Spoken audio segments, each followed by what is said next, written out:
Going to want to go ahead and get your tank dumped over up on an elevated surface, a box or something like that. And there's a couple of ways to do this. You can use a regular garden hose, spray up in there with water, and continue to bounce it back and forth until you get it emptied. Here in the shop we actually built a little PVC tube. It has a hose bib that you can thread to a hose.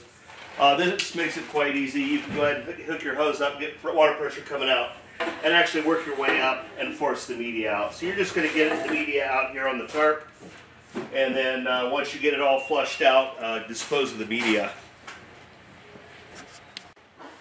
We're going to go ahead and reinstall our D-tube. A couple things you want to look at. Make sure you inspect your D-tube up here. Make sure things are nice and tight. You don't have a bunch of broken fins or anything.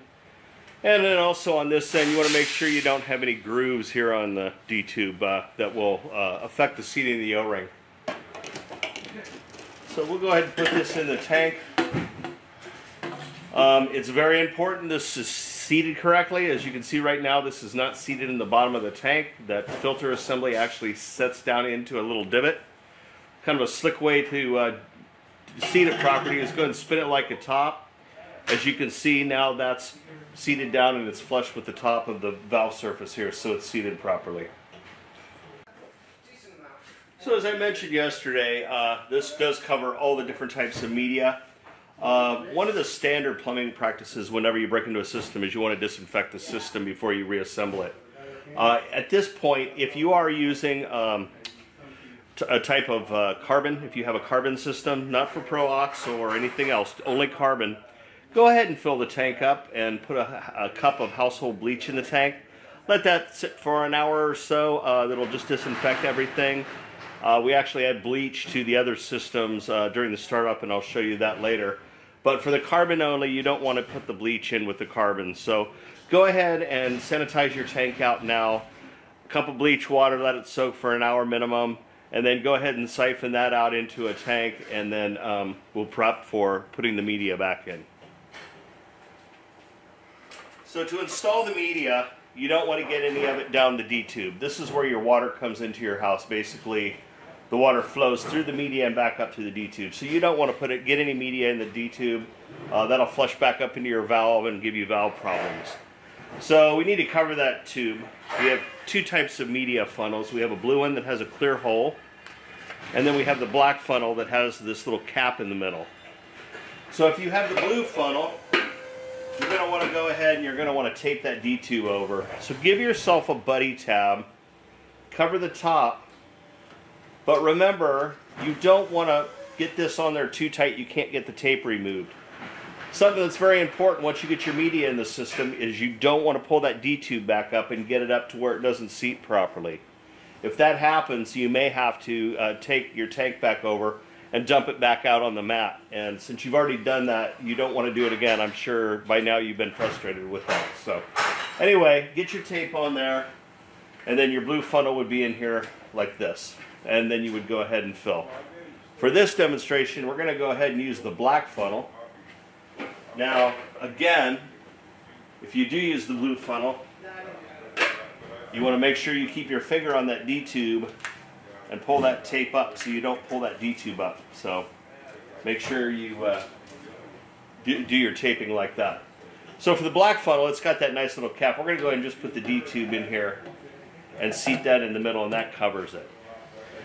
Okay, so depending on which size system you have, we've sent you the correct amount of gravel and or Pro-Ox and Chemsorb, or just Chemsorb or carbon or whatever it is. So we've sent you all the correct quantities for that for your tank. So the first thing you're going to want to do is pour your gravel down in there, and I just wanted to show everybody this is what the gravel looks like. So you're going to go ahead and put this whole bag of gravel in. That'll cover up that bottom part of your D-tube where your filters are. You're then going to go ahead and add either your carbon and your Pro-Ox and Chemsorb layer, or your Chemsorb, or your your arsenic media, whatever type media you have. Once you've got your media installed, go ahead and remove your funnel. Now again, if you have a carbon system, you're going to fill this tank full of water and you're just going to let it sit for an hour. If you have any other type system besides carbon, you want to go ahead and fill this almost to the top and then add a cup of bleach. So now we're going to add the bleach solution to everything but the carbon media. If you have the carbon, you've already disinfected your tank. So prior to installing our control valve back on, we want to inspect this inner O-ring here that seats to the D-tube and the outer O-ring. And we're going to also go ahead and put a little lube on these guys, just so the next time we have to service the valve, hopefully it'll be easier to remove. Now I also want to mention, for the Pro-Ox systems with the ChemSorb top layer and for the sediment filters with the ChemSorb, we install these top screens on the valve. They basically snap in like a little cam lock. For this demonstration, we're not going to put that on, but if you do have the Pro-Ox or the ChemSorb, again, you're going to have that screen on your valve. Okay, so after we've soaked either our chlorine water solution bleach water solution and or just the water, we're going to go ahead and thread this guy back on.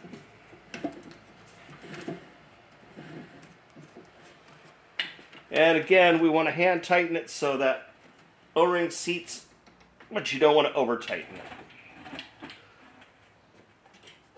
And at this point in time, I'm also going to lube these O-rings here on our bypass valve.